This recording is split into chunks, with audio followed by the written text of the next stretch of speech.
नमस्कार दोस्तों, stock market studies में फिर से एक बार आपको बहुत बहुत स्वागत है। तो आज मैं कुछ कंपनीज के ऊपर फिर से अपडेट आपके साथ लेकर हाजिर हुआ हूँ। तो आज का वीडियो बहुत इंटरेस्टिंग होने वाला है, तो प्लीज इस वीडियो को लास्ट तक देखिए। और अभी तक अपने चैनल को सब्सक्राइब नहीं किया तो जरूर कर लीजिएगा।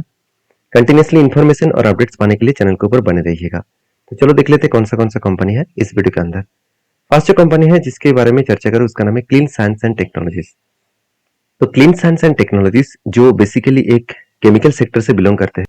तो इस कंपनी के ऊपर मैं आपको कुछ अपडेट शेयर करूंगा। फर्स्ट जो अपडेट है कंपनीज के वो है क्वार्टरली रिजल्ट। देखिए रिजल्ट बहुत इंपॉर्टेंस होता है किसी भी कंपनीज के लिए, क्योंकि हर बार मैं आपको रिजल्ट इसीलिए दिखाता हूँ क्योंकि रिजल्ट में ही सब कुछ छुपे होते हैं कि कंपनी किस तरीके से ग्रोथ कर रहा है, किस तरीके से कंपनी आगे बढ़ने का कोशिश कर रहा है। देखिए आपका बिजनेस कुछ भी हो, आपका बिजनेस में मेन मोटो क्या है, कितना सेल्स है, कितना आपने प्रॉफिट कमाया, यही डेटा आपको हमेशा याद रखना पड़ेगा। बाकी जो पॉइंट्स है वो पॉइंट्स ऑब्वियसली मतलब इंपॉर्टेंस तो है। सबसे ज्यादा इंपॉर्टेंस है प्रोडक्ट का सेल्स। सेल्स अगर नहीं हुआ तो आपका प्रॉफिटेबिलिटी होगा ही नहीं। अगर सेल्स ज्यादा भी हो गया फिर भी आपका एक्सपेंस इतना ज्यादा है कि आपका प्रॉफिट हो नहीं रहा। तो सारे पॉइंट्स को आपको मेजर करने के बाद आपको दो चीजों को ध्यान रखना होगा, एक सेल्स एंड प्रॉफिट। तो बेसिकली सेल्स एंड प्रॉफिट के हिसाब से देखा तो कंपनी का जो ग्रोथ है वो सेल्स का ग्रोथ बहुत शानदार हो रहा था। लास्ट कुछ फ्यू क्वार्टर्स में कंपनी का सेल्स डाउन हो गया। क्यों? क्योंकि केमिकल सेक्टर के लास्ट 2 ईयर से कुछ खास परफॉर्मेंस नहीं हुआ। क्यों नहीं हुआ? क्योंकि मार्केट में जो डिमांड है वो बहुत कम हो गया। मैं एक अपडेट में आपके साथ शेयर कर रहा था कि केमिकल का जो प्रोडक्ट है वो ज्यादा से ज्यादा जो यूरोप कंट्रीज है, यूरोप कंट्रीज में जो बेचा जा रहा थे, तो उस यूरोप कंट्रीज को चाइना ने क्या किया, वो खुद के केमिकल प्रोडक्ट को यूरोप में सस्ते दाम में बेचा। मान के चलिए इंडिया में कोई भी केमिकल प्रोडक्ट 100 रुपीज में यूरोप को बेच रहा था, वही चाइना उस प्रोडक्ट को 95 में बेच रहा है। तो अगर किसी कंपनी को 5 रुपए कम मिल रहा है तो वो वहां से ही खरीदारी करेंगे ना। तो इसीलिए इंडिया में जो केमिकल का जो डिमांड है वो घट चुके थे, और यही कारण की वजह से क्लीन साइंस के ऊपर एक प्रेशराइज बनता हुआ देखने को मिले। बाकी क्लीन साइंस कोई खराब कंपनी है, बहुत स्ट्रांग कंपनी है।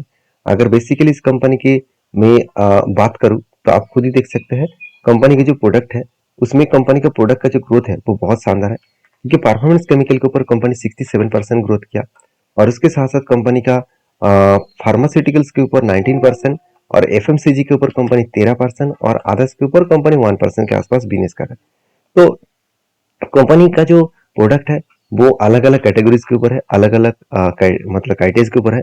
और ध्यान से देखिएगा कंपनी का प्रोडक्ट कहाँ पे बेचा जा रहा है, यूरोप में, और यही पे सबसे ज्यादा गड़बड़ी है। तो आप कहेंगे सर चाइना भी तो इसका प्रोडक्ट खरीदारी कर रहा है। बिल्कुल, चाइना भी इसका प्रोडक्ट खरीदारी कर रहा है, यूरोप भी कर रहा है, अमेरिका भी कर रहा है, और इंडिया के ऊपर भी कंपनी प्रोडक्ट को बेच रहा है। तो बेसिकली सबसे ज्यादा कंपनी का बिजनेस कहाँ पे चल रहा है, इंडिया में, क्योंकि डोमेस्टिकली कंपनी का जो बिजनेस है वो 92% और इम्पोर्ट मतलब इम्पोर्टेड जो प्रोडक्ट है उसके ऊपर 7.7% का बिजनेस है। तो कंपनीज की खासियत पॉइंट यही है कि कंपनी आगे बढ़ने के दम रखते हैं। सिर्फ मार्केट में प्रेशर है तो इसलिए प्रेशर बनता हुआ देखने को मिले। और क्वार्टर फोर का जो रिजल्ट आने वाले वहां पे भी खराब देखने को मिलेगा, क्योंकि देखिए पिछले सालों में जो सेल्स था इस बार वो सेल्स बहुत कम देखने को मिले हैं, और प्रॉफिट जो 295 देखने को मिला था इस बार 250 करोड़ देखने को मिला है। मतलब कंपनी का प्रॉफिट भी कम हुआ, कंपनी का सेल्स भी कम हुआ। अभी इस कंपनी के ऊपर सबसे इंपॉर्टेंट पॉइंट क्या है, मैं मुझे जो सबसे बेस्ट पॉइंट लगा, देखिए कंपनी में इतना प्रेशर होने के बाद भी इंस्टीट्यूशन जैसे एफआईएस और डीआईएस इन्होंने क्या किया, माल को नहीं बेचा, कंटिन्यूसली खुद को होल्डिंग को कंटिन्यू कर रहा है। मतलब कोई भी शेयर को वो बेचने के लिए तैयार नहीं है। बाकी पब्लिक के पास जितना होल्डिंग था उतना ही है, और प्रोमोटर के पास जितना होल्डिंग था उतना ही होल्डिंग को वो कंटिन्यू कर रहा है। हाँ, प्रोमोटर के पास पहले 78% होल्डिंग था, और सेबी के रूल्स के हिसाब से 75% से ज्यादा होल्डिंग नहीं होना चाहिए। तो इसलिए क्या किया, प्रोमोटर ने कुछ क्वांटिटी को बेच दिया। तो बेसिकली देखा जाए तो कंपनी का जो परफॉर्मेंस है वो अच्छा खासा परफॉर्मेंस के हिसाब से देखने को मिला है। बाकी इस कंपनी के ऊपर मैं एक ही बात कहूंगा, मैं इस कंपनी के ऊपर बुलिश हूँ, चाहे वो कितना गिरे, क्योंकि मैं कुछ इस कंपनी का स्टैंड मुझे बहुत अच्छा लगा। बाकी आप क्या इस कंपनी को पसंद करते हैं मुझे जरूर कमेंट्स करना। बेसिकली देखा जाए तो कंपनी लाइफ टाइम हाई से एक बिग क्रैश देखने को मिला। बिग क्रैश का मतलब क्या है, कंपनी लाइफ टाइम हाई से अगर डाउन लेवल तक देखो तो ऑलमोस्ट 50% करेक्शन हो चुका है। अभी वही लेवल में कंपनी ट्रेड कर रहा है जो लेवल कंपनी के स्ट्रांगली एक सपोर्ट है।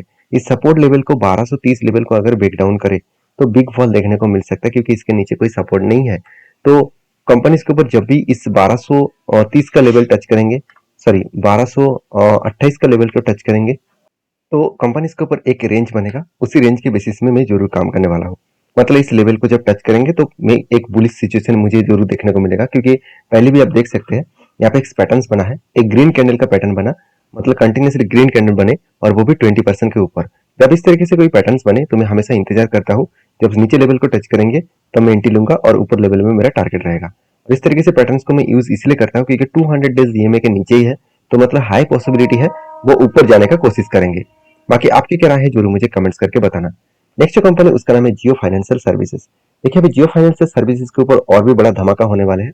और एक अपडेट मैं आपको पहले बता दूं, जितने सारे स्टॉक ब्रोकिंग कंपनी है तो सारे कंपनीज के ऊपर एक बहुत बड़ा प्रेशर बनता हुआ देखने को मिलेगा। ऐसी बात मैं क्यों बता रहा हूँ, अब एक चीज को नोटिस करना कि जियो फाइनेंशियल सर्विसेज के ऊपर एक एक पॉजिटिविटी यही है कि इस कंपनी के साथ बिग डील हुआ है। किसके साथ? ब्लैक रॉक के साथ। तो ब्लैक रॉक आप सभी जानते हैं वर्ल्ड के सबसे बड़े एक इंस्टीट्यूशन है जो फंड मैनेजमेंट करते हैं। और ब्लैक रॉक के साथ डील हुआ है किसी लिए? जियो फाइनेंस 50% और ब्लैक रॉक 50% का एक साथ जुड़कर दोनों 100% काम एक साथ जुड़कर काम करेंगे। मतलब दोनों दोनों दोनों के पास 50-50% का शेयर रहेंगे और दोनों एक साथ जुड़कर स्टॉक ब्रोकिंग के ऊपर काम करेंगे। मतलब नया ब्रोकिंग फर्म ओपन किया जा रहा है, वो भी रिलायंस के माध्यम से। और उसी के चलते कंपनी के ऊपर एक धमाका परफॉर्मेंस देखने को मिलेगा। तो बेसिकली जियो फाइनेंस, अब रिलायंस आप सभी जानते हैं कितने बड़े कंपनीज है, जो जीरोधा, अपस्टॉक, एंजल वन और सारे कंपनीज के ऊपर बहुत भारी पड़ने वाले हैं, क्योंकि इस कंपनी के ऊपर लोगों का ट्रस्ट बहुत बहुत पहले से ही है रिलायंस के ऊपर। और लोग एक ट्रस्ट करके इस कंपनी के ऊपर काम करने वाले हैं। साथ ही साथ दूसरा पॉइंट भी एडिंग हो गया कि जियो फाइनेंस के साथ साथ ब्लैक रॉक भी एक साथ जुड़कर वेल्थ मैनेजमेंट का काम करेंगे।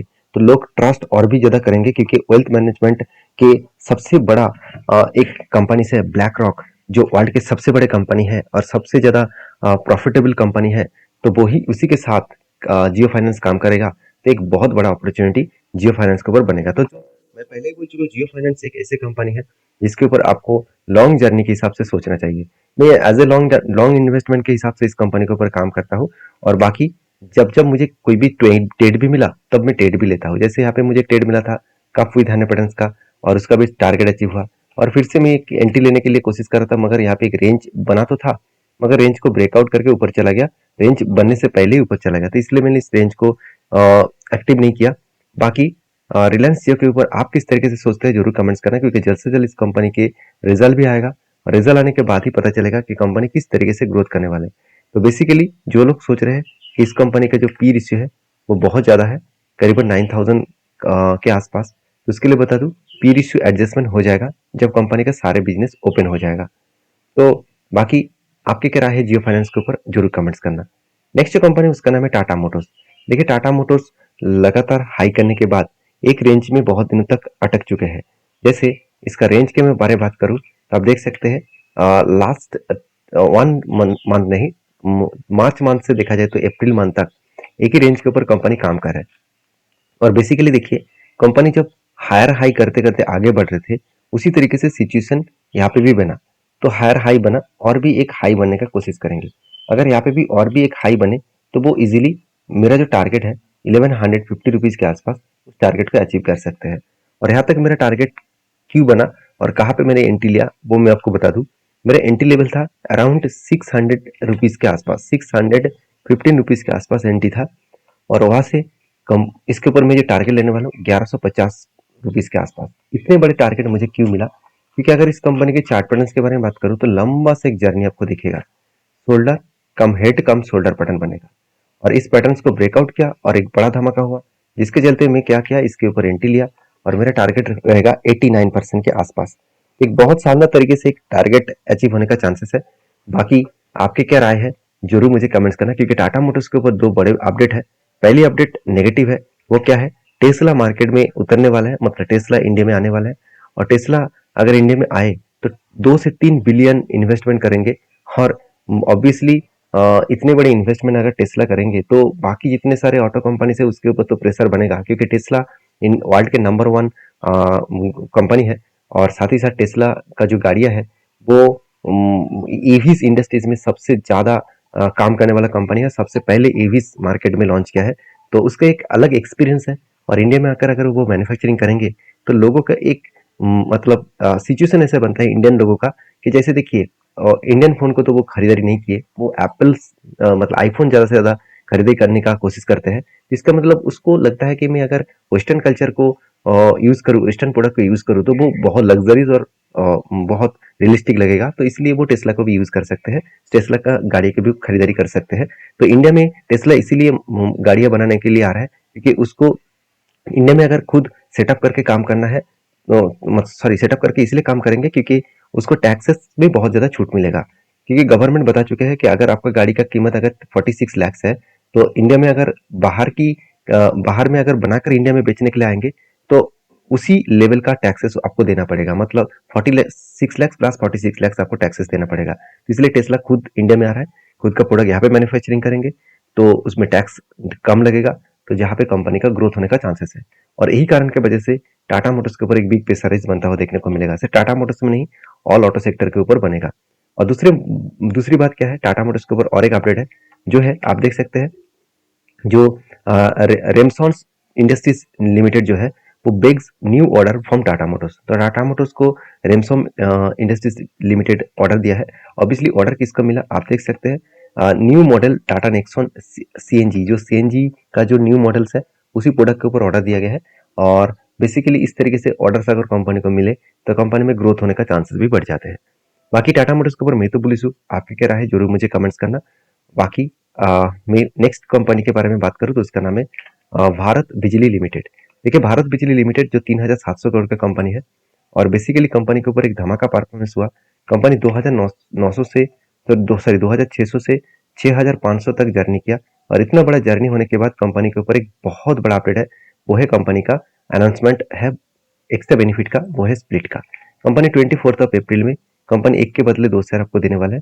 तो जो लोग स्प्लिट पाना चाहते हैं इस कंपनी के ऊपर रिसर्च करिए, उसके बाद काम करिए, क्योंकि मेरे वीडियो में हमेशा आपको एजुकेशन पर्पस में सारा डेटा शेयर किया जाता है, कोई भी बाय एंड सेल का रिकमेंडेशन नहीं होता है। अगर आपको काम करना है तो सारी चीज़ों को समझ कर सीख कर काम करिए। तो मिलते हैं नेक्स्ट वीडियो में, तब तक के लिए धन्यवाद।